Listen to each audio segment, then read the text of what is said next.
또 하나님과 우리의 관계에 대하여 또 우리가 어떻게 이웃과 관계하며 살아야 될지를 긍휼의 말씀을 통하여 공부하기 원합니다. 하나님 우리를 가르쳐 주옵소서. 우리 마음 문을 활짝 열어 싸우니 성령 하나님 우리에게 말씀하여 주시고 마치 예수님께서 2000년 전 제자들에게 조근조근 일러주신 그 팔복의 말씀을 가르쳐 주시는 것처럼 성령 하나님 오늘도 우리에게 가르쳐 주시고 말씀 전하는 둔한 것을 지키셔서 세상 소리 내지 아니하고 하나님 말씀만 옳게 분변토록 사용하여 주옵소서.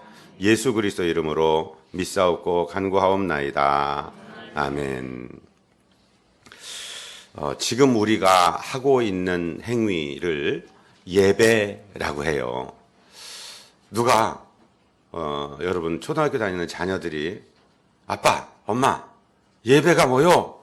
라고 물으신다면 뭐라고 답변하시겠습니까? 한자로 풀면 예절을 갖추어서 절한다 이런 뜻이죠. 예배. 히브리 말로는 아바드, 또 샤 이런 말이 있는데 무슨 뜻이냐면 섬긴다. 종으로서 주인을 섬기는 것처럼 섬긴다. 그래서 영어에서는 worship service, 섬김 이런 뜻을 얘기해요. 샤하라는 단어를 보면 엎드린다. 이 말을 땅에 대고 엎드린다. 이런 뜻이고 헬라 말 신약 성경에 쓰여 있는 그리스어로는 프로스키네오라고 얘기하는데 이 프로스키네오라는 말은 프로스 누구누구에게 퀴네오 입맞추다 이런 뜻이에요. 사랑하는 여인끼리 입맞추는 걸 말하는 것이 아니고 군신의 관계 또는 주와 종의 관계를 맺을 때 노예들이 주인이 앉아 있을 때 주인 앞에 엎드려서 주인의 발에 자기 입을 맞춰요. 나는 당신 위해 죽을 수도 있고 당신을 존경하고 당신을 사랑합니다. 사랑하는데 건방지게 사랑하는 게 아니라 두려움을 가지고 떨림으로 사랑합니다.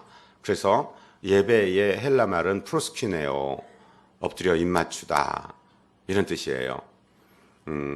또 라틴어로 가면 이게 리투르기아 뭐 이런 말이 되는데 그래서 나중에 리터지, 리추얼 이런 단어들이 나오게 됐죠. 그것도 역시 다 엎드려 섬긴다는 의미입니다. 자, 하나님께 우리는 예배 드릴 때는 모든 정성을 다해서 그래서 목사가 그냥 쉽게 하는 말이 아니라 제일 좋고 예쁘고 고급스러운 옷을 사도 동창회 같은 데 먼저 입고 가지 마시고 하나님께 먼저 보여드리는 거예요. 최대한으로 깨끗하게 최대한으로 좋은 것으로 그리고 또 내 몸도 드리고 물질도 드리고 정성도 드리고 하나님께 엎드려 드리는 것 이거는 인간이 할 수 있는 최고의 행위입니다. 그러면 예배가 우리가 일방적으로 하나님께 드리는 것으로 끝나느냐? 그렇지 않아요. 일방통행식 예배가 아니라 예배를 통해서 우리는 하나님과 만나게 됩니다. 우리는 하나님께 경배를 올리고 찬양을 올리고 정성을 올리고 우리 마음 중심에 사랑과 경배를 올리는 대신에 하나님이 우리에게 뭘 주시느냐? 바로 긍휼을 주십니다. 히브리서 4장 16절에 보면은 우리는 긍휼하심을 얻고 그렇게 나와요. 그 다음에 날마다 돕는 은혜를 얻기 위하여 은혜의 보좌 앞에 날마다 나아가느니라. 우리는 긍휼하심을 얻고 때를 따라 돌보시는 은혜를 얻기 위하여 은혜의 보좌 앞에 날마다 담대히 나아가느니라. 이게 히브리서 4장 16절에서 말씀하시는 말씀이거든요. 그러니까 우리가 하나님께 경배와 사랑과 절하는 것을 충성을 드린다면 하나님은 우리를 향해서 긍휼을 베풀어 주신다. 긍휼이 뭐냐? 긍휼 우리가 성도의 교제 시간에 했던 것처럼 짠하게 봐주시는 거예요. 우리를 불쌍히 여겨주시는 거예요. 마치 어머니가 갓난아기를 그 연약한 내가 돌보지 않으면 이 아이는 자기 뒤처리 하나 할 수 없고 영양분도 공급받을 수 없고 체온도 유지할 수 없는데 그 엄마가 사랑스러운 품에 꼭 안아주는 것처럼 그렇게 불쌍히 여겨주는 것을 긍휼이라고 해요. 그래서 원어적으로 보면 이 세상에서 가장 포근하고 가장 따뜻하고 가장 부드럽고 모든 것이 만족한 공간이 엄마의 몸속에 있는 자궁, 엄마가 280일 동안에 태아를 감싸고 있고 그런 것, 그것을 히브리 말로 레헴이라고 얘기하는데 오늘 긍휼이라는 말을 히브리 말 구약 성경에 쓰여진 예수님네 나라 말로 바꾸면 라훔이 돼요. 레헴이라는 엄마의 자궁이라는 단어에서 긍휼이라는 단어가 나왔다고요. 그러니까 긍휼이라는 단어는 마치 엄마가 280일 동안에 그 아무 보호 장치가 없는 아이를 그 태아를 품고 있는 것 같은 그런 상태, 또는 연약하고 정말 내가 돌보지 않으면은 하루도 살아갈 수 없을 그런 유아를 품에 꼭 안고 자기 젖을 먹이고 품어주고 있는 그 엄마의 품 같은 곳을 레헴이라고 한다면 하나님의 긍휼이 라훔이 된다 이 말이죠. 그래서 우리는 반드시 긍휼을 받아야 돼요. 이 세상에 하나님이 나를 불쌍히 여겨주시지 않아도 됩니다 하는 사람은 매우 교만한 사람이에요. 하나님이 우리를 불쌍히 여겨주시지 않으면 우리는 한순간도 살 수 없어요. 하나님이 우리를 사랑하셨기에 지금 온도를 이 정도에 맞춰주고 계시고 기압을 이 정도에 맞춰주고 계시고 습도를 이 정도에 맞춰주고 계시고 산소를 공급해 주시는 거지, 하나님이 무자비하게 이걸 다 끊어버리신다면 우리는 그만 얼어 죽든지 터져 죽든지 그렇게 될 것이라는 것이죠. 그래서 우리가 하나님의 긍휼을 늘 입었는데 더 입고 또 우리도 긍휼의 사람이 되기 위해서 오늘 본문이 얼마나 중요한 말씀인지 모릅니다. 오늘 본문 마태복음 5장 7절을 다시 한번 읽습니다. 긍휼히 여기는 자는 복이 있나니 그들이 긍휼히 여김을 받을 것이미요. 야고보서 2장 13절에는 비슷한 말씀이 있는데요. 굉장히 중요한 삶의 인생의 원칙을 또 우리에게 가르쳐 주시는 말씀이 있습니다. 긍휼을 행하지 아니하는 자에게는 긍휼 없는 심판이 있으리라. 긍휼은 심판을 이기고 자랑하느니라. 잘 생각해 보세요. 잘 생각해 보세요. 남을 비판하기 좋아하고 판단하기 좋아하고 지적질하기 좋아하고 심판하는 사람이 오래 살든가요?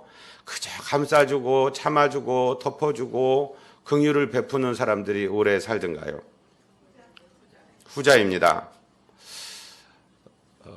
언젠가도 말씀드리지만 우리 입안에는요, 물고 뜯고 찢고 빻는 것도 있고 부드럽게 보호해 주는 것도 있어요. 바로 이와 혀입니다.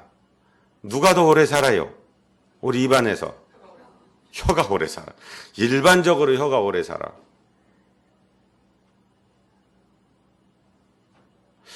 뜯고 찢고 그러면 그게 더 강하잖아요. 훨씬 더 강하잖아요. 심판하는 게 훨씬 더 쉬울 것 같잖아요. 그런데 긍휼을 베푸는 혀가 오래 살아요. 저는 TV를 잘 안 보는데 보면은 동물의 왕국 했다는, 저는 안 끝날 때까지 봐요, 보통.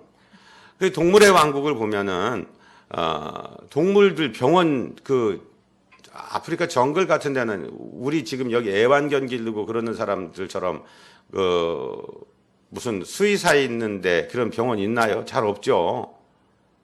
그런데 새끼가 아프면은 꼭 어미가 혀로 핥아줍니다. 어미 혀가 닿는 곳의 상처는 희한하게 금방 아물어요. 하나님이 그렇게 만드셨어요.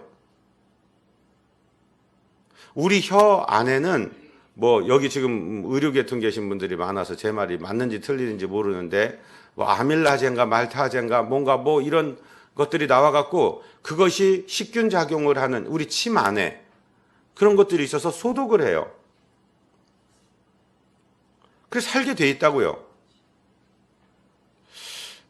호랑이 한 마리가 죽었는데 겉에 별 외상이 없었어요. 그래서 의사들이 나중에 뒤져봤답니다. 이놈이 왜 도대체 죽었나 보니까 이 이마에 맞박에 상처가 나서 골마서 죽었다는 거예요. 혀가 안 닿으니까. 혀가 닿는 곳의 상처는 대부분 암입니다. 핥아주니까. 새끼들도 아프면 어미가 핥아줍니다. 지금 긍휼을 설명하느라고 이러고 있습니다. 여러분, 심판이 이기는 것이 아니라 긍휼이 심판을 이기고 나중에 자랑하게 된다. 야고보서 2장 13절의 말씀입니다. 우리 인생 살 때 심판을 베풀어야 될지 긍휼을 베풀어야 될지 망설일 때가 참 많아요. 그런데 항상 우리는 내가 하나님께 어떤 긍휼을 입고 사는가. 하나님이 진짜 법대로 법전 펴놓고 너 몇 점 몇 항에 걸렸구나. 벌금 내라. 갇혀라. 너 죽어라. 그랬으면은 이 세상에 살아있을 수 있는 사람이 몇 명이나 되겠습니까? 예배드리고 있는 우리 가운데는 나는 하나님의 긍휼 없어도 살 수 있어요 라고 말씀하실 분이 계신가요? 예레미야는 그 애가에서 이렇게 하나님께 표현합니다. 예레미야 애가 3장 22절 23절 우리 같이 읽겠습니다. 여호와의 인자와 긍휼이 무궁하심으로 우리가 진멸되지 아니함이니이다. 이것들이 아침마다 새로우니 주의 성실하심이 크시도소이다. 아멘. 하나님께서 우리를 향해서 인자하게 여기시고 긍휼을 베풀어 주시는 것. 인자, 자비 이 말은 무슨 말이냐면요. 마땅히 벌을 받아 마땅한 것을 벌하지 않는 것을 인자 또는 자비라고 얘기해요. 아무 받을 자격이 없는 사람에게 거저 주시는 걸 은혜라고 얘기한다면 벌받아 마땅한 사람들에게 벌하지 않는 것을 인자 또는 자비라고 얘기합니다.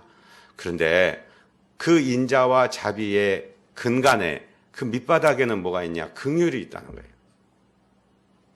어미가 자식을 불쌍히 여김처럼 긍휼히 여기처럼 자기 살덩어리를 꺼내서 아기에게 주고 자기 젖을 먹여 기른 자식을 보면 마음이 짠하고 긍휼히 여기는 것처럼 그 하나님의 인자와 긍휼이 무궁하시기 때문에 끝이 없기 때문에 우리가 진멸되지 않았다. 아침마다 가만히 생각해 보면 하나님 이게 왜 은혜인지 내가 하나님이 만약에 자비가 없으시고 인자가 없으시고 그 바닥에 긍휼이 없으신 무자비한 비인격의 하나님이라면 나는 죽어도 벌써 골천번은 죽었을 겁니다. 하나님 내가 하겠다고 해놓고 하지 못한 게 얼마나 많고 하나님 내가 남은 정죄하며 나도 똑같은 죄를 질 때가 하나님 볼 때 하나님 눈에 볼 때 진노를 촉발할 일이 얼마나 많았는데 내가 만약에 하나님이었으면 다 벼락 맞아 죽었을 텐데 하나님 가만히 생각해 보니까 하나님의 그 인자하심과 자비하심 그 긍휼하심이 무궁하시군요. 끊임이 없군요. 그래서 내가 오늘도 살았군요. 이것이 내가 아침마다 새롭습니다. 하나님 앞에 엎드릴 때마다 새롭습니다. 예레미야는 그렇게 하나님께 노래했습니다. 이 노래가 바로 우리의 신앙의 고백이 되시기를 주님 이름으로 축복드립니다. 하나님은 긍휼하신 하나님이에요. 하나님은 우리를 용서하시는 하나님이에요. 우리 가운데 많은 분들 중에 하나님에 대한 잘못된 개념을 가지고 계셔서 하나님이 우리를 막 지적질하는 막 몰아붙이는 검사처럼 생각하는 분이 많으신데 그렇지 않아요. 하나님은 우리를 덮어주시는 분이시고 용서하시는 분이시고 당신의 아들의 피로 씻으시사 용서하시는 하나님이십니다. 우리 하나님은 그 인자하심과 긍휼하심이 끝이 없는 하나님이기 때문에 우리가 진멸되지 않고 오늘도 당당하게 살아있다는 것입니다. 예수님께서도 마찬가지입니다. 예수님 공생의 기간 동안에 예수님이 백성들이 무리를 이루어서 당신에게 다가오시는 걸 봤습니다. 그때 당시 유대 나라는 나라를 뺏기고 로마의 정권을 뺏긴 상태입니다. 그리고 종교적인 바리새인들이 민중들을 괴롭히고 있고 그리고 정말 끼니를 잇기 어려울 정도로 어려운 삶을 사는 소망이 없어 보이는 그 백성들을 측은하게 보셨다는 거예요. 마태복음 14장 14절이 그것을 기록하고 있습니다. 예수께서 나오사 큰 무리를 보시고 불쌍히 여기사 그 중에 있는 병자를 고쳐 주시니라. 그죠? 예수님이 우리를 바라보실 때 짠하게 보신다. 불쌍히 보신다. 사실 기도의 본질이 뭡니까? 우리가 하나님께 기도하는 본질이 뭡니까? 하나님과 따지자는 거예요. 하나님, 내가 이렇게 드렸으니까 좀 내놓으세요. 지난번에 1억 드렸으니까 이번에 5천만 원 정도는 저한테 주셔야 되는 거 아니에요? 그러려고 기도하는 분 계십니까? 그렇지 않아요. 우리 자식들이 언제 맡겨놔서 뭘 달라고 그럽니까? 내가 물어볼게. 우리 예진아 씨야. 예진아, 너 윤영 아빠한테 수업료 달라고 그러지? 학용품 달라고 그러지? 학용품 사게 돈 달라고 그러지? 너 얼마 맡겨놨어? 저거 돈 한 푼도 안 맡겨놓고 무조건 가서 달라고 그런단 말이에요. 왜 그래? 지 아버지가 자기를 짠하게 본다는 걸 알거든. 자기를 긍휼히 본다는 걸 알거든. 그러니까 담대히 나와서 아빠 미안한데 이것 좀, 미안한데도 안 하지. 네. 여러분, 하나님 앞에 우리가 나갈 때 우리 중에 누가 하나님 아저씨 이렇게 부르는 분 계세요?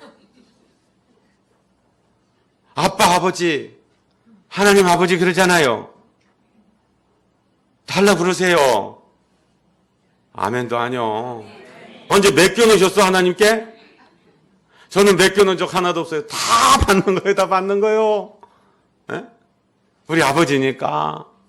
우리 아버지니까. 그리고 그 믿음을, 내가 너를 긍휼히 여기고 있다, 그걸 확신하고 나오는 사람을 기뻐하신다니까요. 믿음이 없이는 하나님을 기쁘시게 할 수 없습니다. 하나님께 나아가는 자들은 하나님이 계신 걸 믿어야 돼요. 그리고 당신을 찾는 자들에게 상 주시는 이시라는 것을 믿어야지 그 믿음이 하나님을 기쁘시게 해드린다고요. 할렐루야. 그래서 우리 말씀 전에 서로 인사 나눌 때 하나님은 당신을 짠하게 보십니다 한 거요. 한 번만 더 하세요. 옆에 분에게 확신을 좀 주세요. 시작. 하나님은 당신을 짠하게 보십니다. 할렐루야. 그래서 하나님이 우리를 사랑하시기 때문에 달라고 그러는 거예요. 하나님 불쌍히 여겨주세요. 기도의 본질이 뭐냐면 하나님과 따지자는 거 아니에요. 하나님과 거래하자는 거 아니에요. 딜하자는 거 아니에요. 하나님 나를 좀 도와주세요. 하나님 나를 좀 불쌍히 여겨주세요. 하나님 아버지 주세요. 여러분 절대로 야 이놈아 네가 무슨 낯짝이 있다고 네가 나한테 얼마나 맡겨놨길래 달라고 그래. 그렇게 안 하세요. 하나님은 우리의 아버지시니까. 그런데 하나님이 원하시는 것은 그런 자세로 너도 남들을 좀 대해줘라. 그 긍휼, 내가 너에게 베풀어준 긍휼로 너도 남들을 좀 긍휼히 여겨다오 하는 것이 우리 주님의 마음입니다. 그러면 누가 긍휼히 여기심을 받습니까? 누가 하나님의 긍휼을 내 것으로 받아 누리고 살 수 있습니까? 첫 번째로 하나님은 회개하는 사람들에게 긍휼을 베풀어 주십니다. 요엘 선지자가 그 사실을 강조하고 있습니다. 요엘서 2장 17절부터 읽겠습니다. 여호와를 섬기는 제사장들은 낭실과 제단 사이에서 울며 이르기를 여호와여 주의 백성을 불쌍히 여기소서 주의 기업을 욕되게 하여 나라들로 그들을 관할하지 못하게 하옵소서 어찌하여 이방인으로 그들의 하나님이 어디 있느냐 말하게 하겠나이까 할지어다. 그때 여호와께서 자기 땅을 극진히 사랑하시어 그의 백성을 불쌍히 여기실 것이라. 아멘. 언제 하나님이 나라를 불쌍히 여기시느냐? 온 남녀 노소를 광장에 모아라. 금식을 선포하라. 하나님께 회개해라. 어린아이들까지 다 나오라 그래라. 결혼해서 신혼 동안 1년 동안은 군대도 불러가지 않고 일도 안 하게 하고 서로를 사랑하도록 하나님이 1년 동안 그 아름다운 기간을 주었는데 신랑과 신부도 신방에서 끌어내라. 그리고 하나님 앞에 회개하게 하라. 그리고 제사장들아 너희들은 낭실과 제단 사이의 그 계단에 서서 즉 제사장들의 숙소와 제단 사이의 그 계단에서 하나님께 울면서 부르짖게 해라. 부르짖어라. 하나님 우리를 저를 따라하십니다. 불쌍히 여기소서. 네? 하나님 당신의 백성 이 이스라엘을 불쌍히 여기소서 하고 기도하라는 거예요. 이방 나라들 하나님 모르는 백성들로 하여금 우리를 조롱하지 못하게 하옵소서. 하나님이 어디 있냐고 말하지 않게 하옵소서 하고 울라는 거예요. 울라는 거예요. 이게 뭐예요? 하나님의 긍휼을 구하며 회개하라는 거예요. 하나님, 우리가 하나님 당연히 섬겼어야 되는데 엉뚱한 우상을 따라가고 하나님이 가장 싫어하는 강포를 행하고 음란을 행하고 하나님께 예배하는 일을 게을리했습니다. 하나님 용서해 주세요. 하나님 용서해 주세요. 그렇게 울면서 기도해라, 회개해라. 그때에 하나님의 중심이 뜨거워지신다. 하나님의 우리를 향한 사랑이 뜨겁게 회복된다. 그리고 우리를 불쌍히 여겨주신다. 할렐루야. 하나님은 어떤 죄를 지었어도 그 죄를 보시는 게 아니라 그 죄를 버리고 회개하고 나오는 백성을 기뻐하십니다. 그리고 진노의 채찍을 들었다가도 그 채찍을 던지고 그 손으로 우리를 감싸주시는 거예요. 때리시고 어루만져 위로해 주시는 우리 주의 넓은 품으로 어서 돌아오소서. 할렐루야. 하나님은 징계의 채찍을 들었다가도 이방의 군대를 통해서 이스라엘을 징치하기 위해 군사를 몰고 오다가도 백성들이 회개하고 엎드려서 하나님 잘못했습니다, 하나님 우리를 불쌍히 여겨주세요 할 때 그 징계의 채찍을 놓고 그 손으로 감싸 안아주시는 아버지와도 같은 분이다. 할렐루야. 회개하는 자가 하나님의 긍휼을 입습니다. 절대로 잘못된 곳에서 고집 부리지 마시고 내 죄가 깨달아졌을 때 그 죄를 버리고 하나님께 돌아오면 하나님은 얼마든지 용서하십니다. 우리 하나님의 가슴은 정말 끝도 없이 넓고 넓으십니다. 100번 1000번 똑같은 죄를 짓고 와도 용서해 주시는 하나님이시고 용서와 함께 긍휼을 베풀어 주시는 하나님이십니다. 두 번째는요, 우리가 언제 하나님의 긍휼이 여기심을 받느냐? 사람에게 긍휼을 베풀 때입니다. 하나님은요, 안 보시는 것 같은데 다 보고 계세요. 우리가 강포를 행할 때는 하나님이 우리를 봐주지 않으세요. 근데 우리가 긍휼을 베풀 때, 내게 갚을 수 없는 사람에게 긍휼을 베풀 때 하나님이 보시고 엄청난 것으로 갚아주십니다. 예수님께서 직접 설명을 하시면서 달란트 비유를 얘기하시는데 1만 달란트 탕감받은 관원이 있어요. 임금님이 있는데 1만 달란트를 어떤 그 신하가 착복을 했는지 뭘 정책을 잘못해서 날려먹었는지 엄청난 걸 날려먹었어요. 그리고 나서 잘못했다고 비니까 임금님이 용서를 해줬어요. 그런데 이 친구가 가다가 자기 동관, 자기 동료 관리에게 빚을 한 100데나리온 정도를 꿔줬는데 그 100데나리온을 못 갚으니까 그 상대방을 멱살을 붙잡고 너 이놈 갚을 테니까 좀 조금만 기간을 줘. 그러니까 안 되겠다. 너 좀 들어가라. 그래서 감옥에 집어넣었다 이 말이에요. 그러니까 옆에 있던 사람들이 보고 야, 어떻게 저 사람 저럴 수가 있어. 임금님이 1만 달란트를 탕감해 줬는데 그 탕감을 받고 오자마자 길거리에서 자기 동료한테 100데나리온을 독촉을 해서 그걸 옥에 가두냐. 저 사람들도 처자식이 있는데 저걸 가두냐. 어떻게 저러냐. 그리고 임금님께 고발을 했죠. 임금님, 세상에 임금님께 이렇게 탕감받은 사람이 이렇게 강포를 행합니다 할 때 임금님이 내가 너를 긍휼을 베풀어 줬는데 네가 긍휼 베풀지 않았으니까 너 다시 들어가라, 이런 이야기를 예수님이 직접 해줬어요. 그런데 우리가 이걸 공부를 제대로 해야 돼요. 도대체 달란트나 데나리온이나 이런 거 우리 계산을 잘 못한다고요. 계산을 하기 위해서 1데나리온이라는 것은 로마 화폐 단위예요. 그래서 성인 육체 노동자가 하루 받는 일당을 말하는 겁니다. 데나리온은. 우리나라 요새 그 시급 뭐 이렇게 몇 시간 아르바이트 하는 거 말고 하루 기술자들 막 일하면은 얼마 받아요? 한 20만 원 받죠. 20만 원.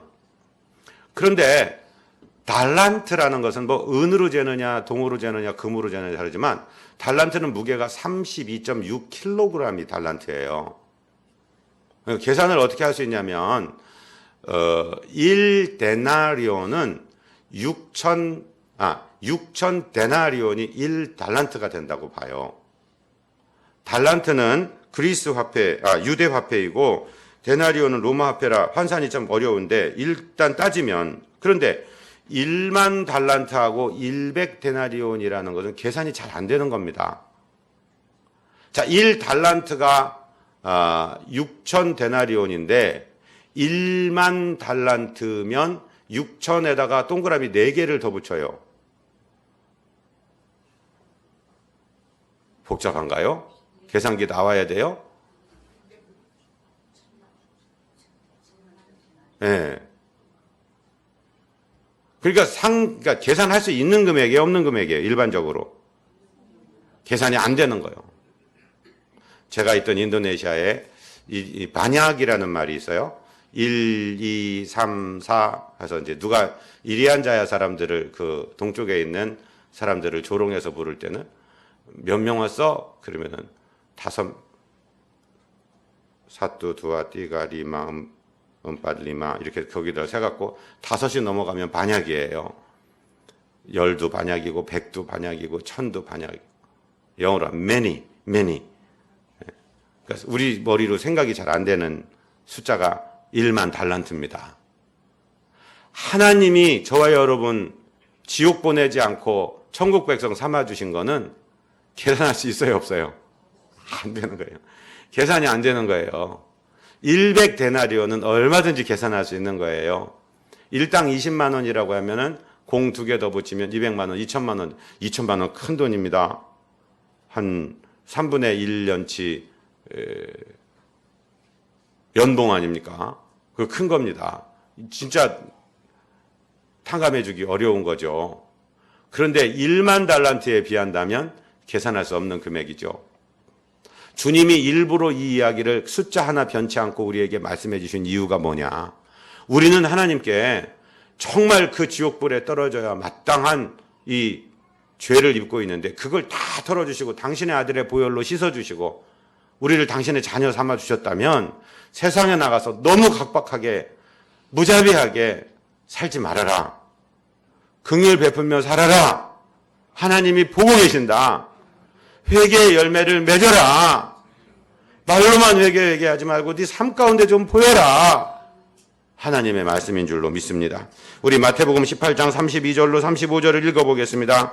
이에 주인이 그를 불러다가 말하되 악한 종아 네가 빌기에 내가 네 빚을 전부 탕감하여 주었거늘 내가 너를 불쌍히 여김과 같이 너도 내 동료를 불쌍히 여김이 마땅하지 아니하냐 하고 주인이 노하여 그 빚을 다 갚도록 그의 옥졸들에게 넘기니라.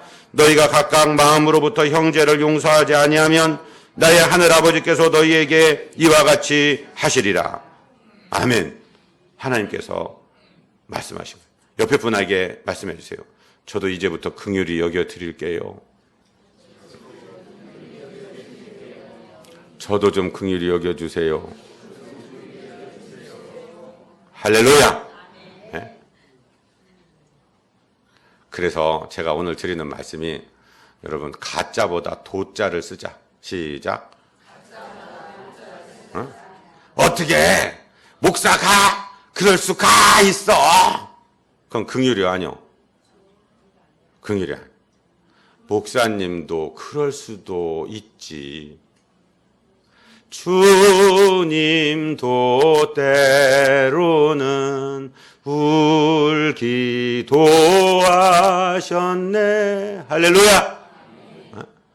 우리 애들도 그럴 수도 있지. 우리 아빠도 그럴 수도 있지. 얼마나 힘들면 그랬겠어. 우리 마누라도 그럴 수도 있지. 그래야지. 여자가, 남편이라는 작자가 그럴 수가 있어. 그러면은 계속 심판만 하고 살게 돼. 가짜보다는 도짜를 쓰십시오. 긍휼을 좀 베풀어 주십시오. 할렐루야. 우리만 우리 삶 가운데서 이 긍휼을 베풀고 살면 우리 가정, 우리 직장, 우리 사는 세상 많이 변할 거예요. 사람들이 물어볼 거예요. 저 사람 뭔데? 저 사람 뭔데 우리하고 좀 달라? 왜 다른 사람들 다 따지고 넘어가는데 저 사람은 감싸? 너 뭐야? 나 예수 믿는 사람이야. 너 왜 그래? 내가 예수님께 이 긍휼을 입었기 때문에 그래. 할렐루야. 그 긍휼을 베풀 때 하나님이 보시고 긍휼을 베풀어 주신다. 우리가 긍휼 없는 심판을 베푼다면 하나님도 역시 그러냐? 나도 너에게 그렇게 할게. 하실 거란 말이죠. 언제 하나님이 우리에게 긍휼을 베풀어 주시느냐? 마지막 겸손하고 인내할 때 긍휼을 베풀어 주십니다. 역시 예레미야는 그 애가에서 3장 26절부터 특별히 우리 청년들이 정신을 차리고 주목해서 들으시기 바랍니다. 같이 읽습니다. 사람이 여호와의 구원을 바라고 잠잠히 기다림이 좋도다. 사람은 젊었을 때에 멍에를 매는 것이 좋으니 혼자 앉아서 잠잠할 것은 주께서 그것을 그에게 메우셨습니다. 그대의 입을 땅에 티끌에 댈지어다. 혹시 소망이 있을지로다. 자기를 치는 자에게 뺨을 돌려대어 치욕으로 배를 불릴지어다. 이는 주께서 영원하도록 버리지 아니하실 것임이며 그가 비록 근심하게 하시나 그의 풍부한 인자하심에 따라 긍휼히 여기실 것임이라. 주께서 인생으로 고생하게 하시며 근심하게 하심은 본심이 아니시로다. 아멘. 저를 한번 따라해 보세요. 그대의 입술을 땅에 티끌에 댈지어다. 이게 무슨 말이에요? 낮추라는 거예요. 엎드리라는 거예요. 내 입이 땅에 티끌에 닿을 정도로 낮추고 참고 기다리라는 거예요. 우리나라가 지금 망주가 들어가는데 뭔 학생 인권 조례니 뭐 이상한 말도 안 되는 이 법칙들을 만들어서 정말 젊은이들에게 훈육이 다 떠나가고 책임이 떠나가고 학생이 져야 될 책임은 아무것도 없고 학생의 권리들을 막 얘기하는데 성경 말씀하고는 너무나 곁길로 가고 동성애니 뭐니 그냥 막 갖다 조장을 하고 이 어디로 나라가 가고 있는지 모르겠어요. 법을 만드는 사람들이 정말 정신 차려야 되는데 성경을 알고 성경의 기초를 좀 둬야 되는데 그저 머리띠 메고 주의 주장만 하는 사람들을 만들어내지 하나님 앞에 인내하고 참고 기다리고 하나님이 연단시킬 때 그 연단을 감내하면서 기다리는 성숙한 인격으로는 언제 만들겠는지 도대체 걱정스러워서 견딜 수가 없는 시대를 살고 있습니다. 우리 기독 청년들이란 일만이라도 우리 자녀들만이라도 이 지혜의 말씀에 귀를 기울이기 바랍니다. 젊어서 멍에를 매는 게 좋습니다. 젊어서 고생하는 게 좋습니다. 하나님이 여러분들 근심시킬 수 있어요. 그런데 그거 본심이 아니라고 그러잖아요. 입을 땅에 티끌에 대고 겸손하고 기다리고 실력을 닦으세요. 여러분들의 시대가 옵니다. 그때 겸손하고 아름다운 인격으로 갑질하지 않는 사람으로 우리가 하나님 앞에 긍휼의 사람으로 나타나게 될 줄로 믿습니다. 주님 앞에서는 성숙한 팔복의 사람들 그리스도 닮은 우리 모두 되시기를 주님 이름으로 축복드립니다. 하나님 우리 아버지 주의 권능과 사랑으로 오늘도 긍휼을 가르쳐 주시니 감사합니다. 주님의 그 긍휼하심과 인자하심이 만약에 한계가 있는 것이었다면 오늘 저희는 진멸되고 여기 있지 않을 텐데 우리 주님께서 우리를 불쌍히 여겨주셔서 오늘도 주의 자녀로 당당하게 살고 있습니다. 이 긍휼을 가르쳐 주시고 하나님의 긍휼을 날마다 덧입는 복된 백성들 되도록 인도해 주옵소서. 예수 그리스도 이름으로 믿사옵고 축복하고 간구하옵나이다. 아멘.